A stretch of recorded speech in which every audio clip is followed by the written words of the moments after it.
it was like to transition from a successful corporate career to the world of coaching.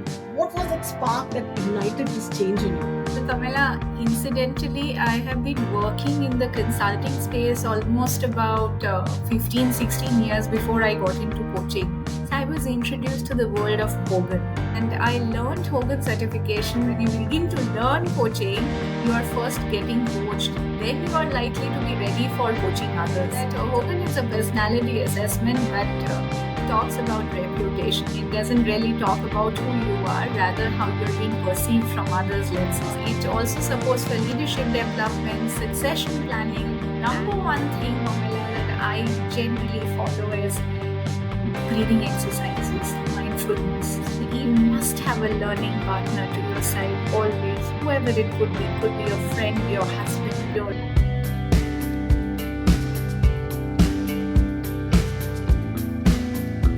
Hello from Bangalore, India.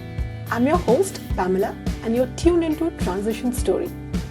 Join us as we listen into inspiring tales from our guests, glean valuable learnings, and take action to apply them to our daily lives. Today's episode dives into an extraordinary story of resilience and transformation. Our guest, Leela, left a secure corporate career to become a life coach after a personal tragedy reshaped her path.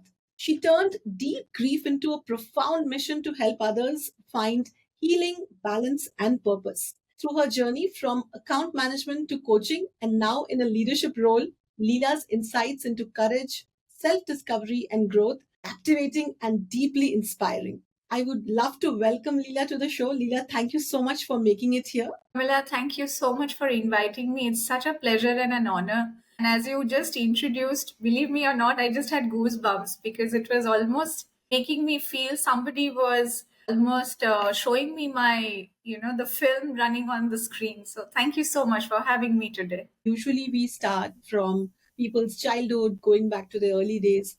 I'd like to do it a little differently this time. I have also gained experience with 15 episodes now. So, can you share a little bit of how it was like to transition from a successful corporate career into the world of coaching? What was that spark that ignited this change in you? Well, Pamela, incidentally, I have been working in the consulting space almost about 15, 16 years before I got into coaching. And I was always surrounded with, stalwarts from the HR field and things like that. And I would often hear them talking about coaching. Coaching then was a new intervention in India, and very, very few people would actually be talking about it. And one thing I remember my boss saying that, hey, you know what, coaching is basically meant for all those folks who were likely to be retiring and they had nothing to do but probably, wanted to mentor and coach. And it was like an intertwined word as coaching and mentoring together. So I became very intrigued. And as I already shared with you earlier also, that I went through a personal tragedy which made me to actually stop working completely for about a year or so. And that was the time when I was inwardly thinking. And, that somewhere struck me that, why don't I try it? And why don't I learn about it? And then, of course, there was no looking back, and the journey started. And I would rather like to say that I'm still in learning process rather than calling myself a coach. I'm a constant learner, and many, many people that I meet, they actually resonate and they say, "Oh, what certificate are you trying to work on today?" So that's like an ongoing thing that's going on, Pamela. Wonderful. So you mentioned that started coaching when you were already into account management. Uh, what really paved your way for learning? Like, how did you educate yourself about being a coach? That's a very interesting question, Pamela. And that is exactly where my journey started. How do I become a coach? So, the first thing, because my background was into recruitments, which made me to, interview a lot of people. So, that was like a natural tendency in me. So I began to reach out to folks that I trusted and I asked them, what's basically the way that you would know anybody becoming a coach? So there were quite a number of people who actually gave me, ideas around, oh, you learn from reading, you probably watch YouTube, and maybe, you can even try out a certification program. One particular program that resonated with me because it was like a wholesome program that came my way It wasn't really talking about just coaching. And basically, the person you could be, a transformation, a transition, that is exactly what I needed. And I want to share here, Pamela, that before even coaching happened, there was something even more interesting that happened to me. So when I actually stopped working for about a year, year and a half, almost giving up on life, my husband just said that this way you will actually go mad. You must do something. So I was introduced to the world of Hogan, and I learned Hogan certification with, all humility. I want to share here, Pamela. When I was introduced to Hogan, I realized that probably this is not my cup of tea. There were folks who came into that particular cohort and they were talking big stuff, and I was like, I'm learning this tool, whether I would be able to use it at all or not. So I just took this up as a challenge and I said, I have to own this. And when I got myself certified, in next 9 months, I ensured I practiced it enough. So much so that in 9 months, I did about 200 assessments. And that gave me that confidence that, well, now that you are actually assessing people, then what next? So that is the time when I also realized, oh, I think coaching is a good way to support leaders in understanding that, okay, yeah, this is what your assessment report says.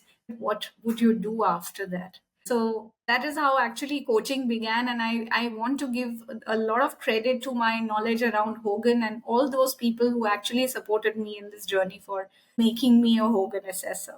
That includes both my husband and my gurus like Dr. Pradnya Parashar and other people, Rajita Joshi, who actually trained me in this. And my journey would be incomplete without even giving their names. So, yeah, that's about it, Pamela. So nice to hear this because I had a slightly different experience being a coach myself. I started experiencing coaching as a service, and I thoroughly enjoyed my journey with my coach, gaining so much awareness about myself and becoming a different person at the end of this journey that I got inspired to become a coach. But your journey is completely opposite. You decided to first get trained on an assessment tool like Hogan, which I have myself experienced with one of the Hogan assessors, and I see a lot of value and I can fully relate to what you just mentioned. Now, you also mentioned one thing when you answered my first question that you had a personal loss. So I can understand losing a loved one can be devastating, and in this case, you lost your brother. Uh, Yeah. how did that experience change your perspective on life and influence your path into coaching? And I keep going back to coaching because I think the person that I know Leela as is a very strong individual who is on this show today. But there's a lot that goes in the background to making that person come forth like this. So share with us a little bit about that journey. Well, Pamela, honestly, like we always say, even in our coaching, that who you are is how you coach. And incidentally, this story not just starts with losing my brother, who was younger to me, just about 36 years old. But with his death, we experienced many facets of life living in abroad, being an Indian, and how your color matters. Your racial discrimination does happen. Incidentally, just to give you a little bit of a background, is because of racial discrimination, my brother, who was working and living in Switzerland, he went into a health situation where he couldn't manage to actually gain back his life. And in the year 2016, just during the Durga Puja, on the fourth day of Durga Puja, we just heard the news that he's left the world. Of course, it is very devastating, especially for my aging parents. And losing a young son could be incredibly painful. I mean, I think as the years go, the pain is increasing. Honestly, that point of time, it almost appeared to be complete darkness. But when I now look back, I also realize that in life, we do need such transitions because those transitions actually meant for maybe larger audience, larger community, larger consciousness to be contributing to. I might like to say that it gave me a purpose. It helped me become the person I am today. But I also like to share here that, I just am creating a story around it. Probably I just needed a space for myself to have that where I could potentially, help those people where I was probably not looking at. So it became like my life mission, Pamela, even before I thought about coaching or, for that matter, assessments and things like that. Every person that I meet, whatever they might be seeking for, if it is in my hand, I must be of service to them. I must be able to assist. And honestly, that's the word that I always carry. How might I be of assistance to somebody? How might I make somebody's life different? At least for some moment. I can see it on your face. I have spoken to you before. So to me, it comes across as it's a story of your personal transformation and also finding purpose through a big adversity. But I do understand, Leela, while you were able to create that impact, you were able to touch multiple lives. You definitely would have gone through challenges. So, what were those challenges that you encountered while dealing with this grief and balancing this new career focus? Pamela, the first thing that happens to anybody is the imposter syndrome. You begin Mm. to doubt yourself, every part Yes. that you do. Believe me, when I look back, even choosing the right coach training institute, even to have done my Hogan, I still doubt. Did I do the right thing? Was I the person who should have done this? Should I have spent something else? That doubt keeps going on. But what Magic Hogan did for me, I want to share this with you, Pamela, is it actually helped me learn how Mm. am I being perceived by the rest of the world. Because Yes. in our life, it's not just about me. We are in an Mm. ecosystem, whether we like to call it or not. We are in conjunction with many, many lives. Some we know, some we don't know. Hogan actually introduced me to that, and it helped me actually see how am I looking up as, and how do I want to. I mean, it's a choice. How do I want to really show up? So the transition really happened because of Hogan. And I was telling this to somebody yesterday that, the people who taught me Hogan, they themselves now say that, you're a living example of how Hogan can actually transform people. So I really owe that to Hogan, and of course, the journey ahead with coaching. Because another interesting piece as a beginner coach, whoever would be interested in doing it, believing they are learning a skill, let me assure you, the coaching starts with them first. So when you begin to learn coaching, you are first getting coached, then you are likely to be ready for coaching others. So that's the big, I will say, takeaway from this entire journey of my transition from what I used to be in the corporate world doing my recruitment work and the account management and stuff like that, to reaching to where I am, Pamela. The biggest challenge was the imposter syndrome. You overcame that with your Hogan assessment, where you understood how the world is perceiving you. Hogan is coming out in multiple responses. Why don't you drill down a little bit and tell our audience what does Hogan actually do? Like, what is this assessment comprising of?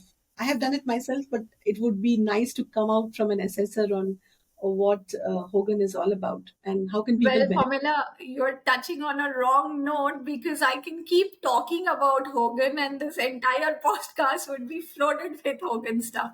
But just to So, quickly talk about it, that Hogan is a personality assessment, but it talks about reputation. It doesn't really talk about who you are, rather how you're being perceived from others' lenses. And typically, in a workplace situation, that is what it matters, how you are being seen by others, especially in matters relating to whether it is about your promotion or your relationship with your bosses or, supervisors, or for that matter, the team management. So Hogan actually opens you with understanding how people are likely to be seeing you, and what are some of the things that strengthens you, and what are those same strengths become your derailers. So if you are aware of them, then you're potentially able to navigate. And what I want to also fondly talk about Hogan is not just a tool specifically for one particular aspect of any organizational development intervention, may it be just for recruitment and all. Hogan can support you in creating awareness, whether it is about your hiring needs or whether it is about your career planning. It also supports for leadership development, succession planning, and not to mention, I mean, I would be incomplete without sharing that it does a lot about team, both team assessment as well as team coaching. And of course, Hogan also teaches you in terms of the leadership capability building and how might you be able to develop those skills so that you become a better leader, Pamela. Wow, you summed it up so well in such a short time, and you kind of set the expectation that it's going to be a long answer, but beautifully mentioned. And I'm sure the readers and the listeners would really benefit from this. Now we have learned a lot about how you landed up being a coach, dealing through adversity, finding purpose. Now leadership and coaching. You now hold a leadership role in your current organization. Tell us a little bit about your journey in the corporate world where you are handling a leadership role, and how do you combine that with coaching, which has also enhanced your leadership style and approach to mentoring others, because coaching and mentoring are different things, but how do you balance it out in your corporate life? Well, Pamela, you've actually asked a very interesting question that many a times when we operate, we forget that we are also a leader because we tend to be so engrossed in what we are doing. We may like to call it as our passion or, the work that we like. But as I mentioned, in a workplace situation, you're always in relation with others. You're not just within the internal, as we call it as stakeholders, but externally, world across. So, the first and foremost thing that I really have learned in this journey as a leader and I fondly practice is lead the way you would expect others to lead you. Behave and demonstrate those actions exactly the way you would like to experience it. That's like the foundation of everything. I wouldn't like to probably take it on my credit and on my shoulder say things have been very nice and kind to me. Of course, I had my ups and downs, and especially a lot of difficulty in delegation because when you're in a high pressure job, no matter whatever work you're doing, you have your client commitments, you do transition into, showing up your derailing behaviors, especially what we call our shadows really show up. But incidentally, as you become coach and as you become more aware of your own self, then it sort of becomes almost like a safety net for you to know, hey, you know what, you're going the other side of it and it could be damaging relationships, it could be damaging what you're potentially wanting to. So you reflect back, take a step back, and then again, work around it. And also somewhere that gray hair matters, Pamela, honestly, as we grow up, because you tend to realize that all those things that mattered maybe about 10, 12 years back, it doesn't matter anymore. You're no longer chasing for numbers or just, wanting to be in that competitive zone. But yeah, quality still really is the priority there.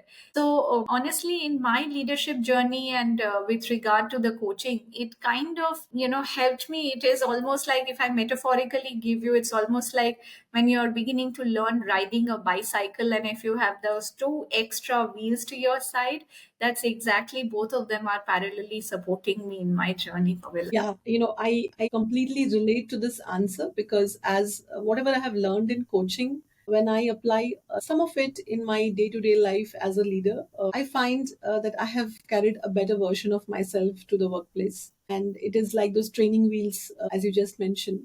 Now, I have met a lot of people, Leela, who keep inquiring about how to become a coach. There are a lot of people in the HR profession who probably assume that it's a natural transition for them to easily become a coach. However, I know a lot of people who really want to become coaches but don't know the right way to pursue it, because Google will give you options like ICF, Marshall Goldsmith. There are so many options, but people don't know a structured way of how to become a coach. So, what would be your advice for those considering a career change or a parallel career into coaching? How do they find their niche and their purpose? Pamela, incidentally, before I answer that question, I was very fortunate, and I must also compliment those people who actually gave me this opportunity to serve International Coaching Federation for the Delhi NCR chapter for about a year.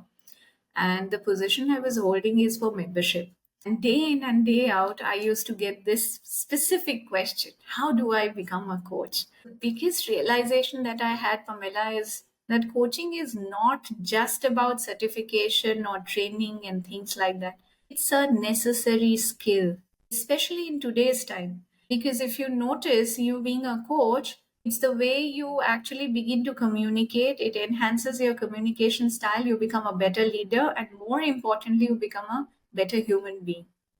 So, for any individual, whether you are in HR, you are not in HR, you are just an individual who's probably doing or venturing out in anything in your life, I think it's mandatory that you know what coaching skills are. So, if you really want to begin to know what coaching is, the easiest is to probably go to Udemy and probably do a short course and understand what coaching is. But if you're serious and you want to really take it up as a serious profession and you want to extend it, whether you're in an organization or you're probably seeing this as an independent practice, then I would ideally like you and encourage you to visit the ICF website, because there are these nice videos which they have shared in terms of introducing you to what coaching is all about. And they've got these host of coach training schools. So the minimum that they can actually get and expect anybody who is wanting to become a coach is to understand, okay, all right, if I want to become a coach, what's my foundation level training that I should do? So the basic training itself is going to open your doors, and one must not worry about niche at the very beginning. It's like you got to at least pass your class 10th and 12th to actually think of whether you want to become an engineer or maybe an MBBS, or for that matter an MBA. That progression will happen. In my personal case, Pamela, I will tell you that even for my ACC level, I did two programs.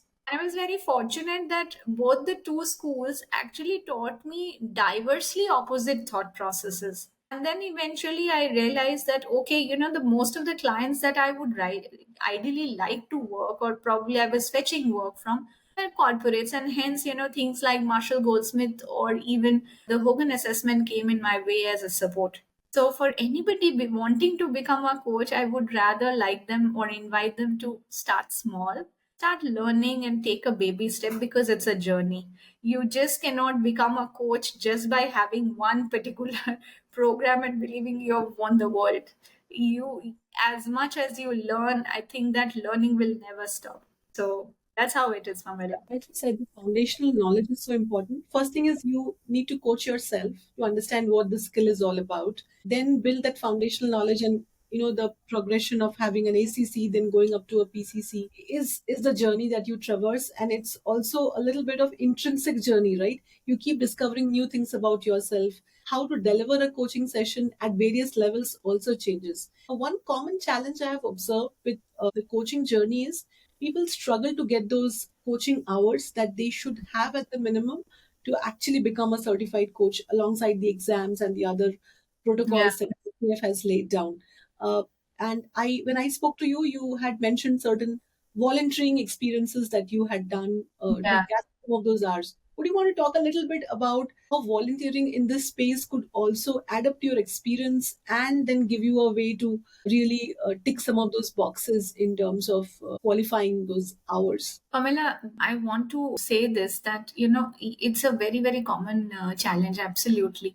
And I've often noticed folks who come to me asking me, how do I get that 100 hours? And I want to sort of tell them that most coach trainings organizations are a very, I mean, they're very supportive in that sense, because most coach training schools actually have their own in-house sort of peer coaching engagement where one can fetch. So that's one thing. Secondly, there are a whole lot of these non-profit organizations who are really seeking out for coaches. You might find them on the LinkedIn, and there are Facebook groups where you can also ask and check in terms of which are these groups. There are quite a number of WhatsApp groups I have learned lately, those coaches who are running it, where you can always participate and volunteer. However, I want to make a caution here that just coaching would not really help. That believing, oh, I got an opportunity to coach, and hence what I have to do is just begin to coach. There is a little bit of pre work that one has to do, and which is a very critical piece, Pamela, which I want to add here for anybody who is wanting to begin it as a practice. For example, how would you structure an entire coaching journey? It's not just about one coaching session, it is about the entire journey that you would like your client to experience. So unless and until you have a clarity in terms of what structure would you be offering, you may yourself find your probably not as confident as you would like to appear in front of your client, because that makes the difference. So you just create certain things. For example, What are some of the things you would be speaking in the first session? How would you introduce yourself? Make a script for that. What are elements that you need to have for a first session? For instance, the success of any coaching is determined by how well you have the agreement done. So, what are those components that you must have in your agreement? How frequently would you like to meet your client? What are the safety safeguards you as a coach will have to maintain and needs to be shared with your client is very critical for the client to be told at the very first session.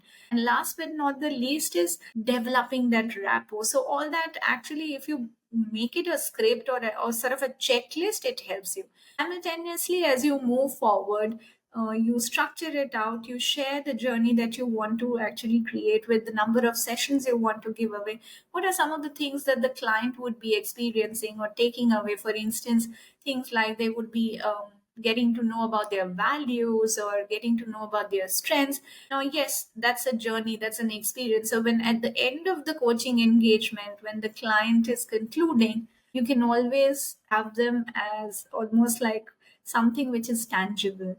So in coaching journey, unfortunately, because it's experience based, therefore you are not able to sort of give many aspects as a tangible return. So that's a very critical element for anybody wanting to begin with a practice, whether it is within the organization or externally. So that's the first thing I want to share, Pamela. And second thing, which is no matter whether you're experienced or not experienced, this is going to be probably determining the fact that whether you're going to be making it up as a successful coach or not. Create a script for your own self in introducing what you are doing as a coach, because this is a common question you would be asked anywhere you are, whether you're going for a wedding reception or a birthday party or a networking event. You got to introduce yourself in terms of what you're going to be doing as a coach, because who knows, you might be striking to somebody who is really looking out for you. So that's a very critical piece, Pamela, I want to add. And last but not the least is every person that you talk out, let them know that you're really looking out for work.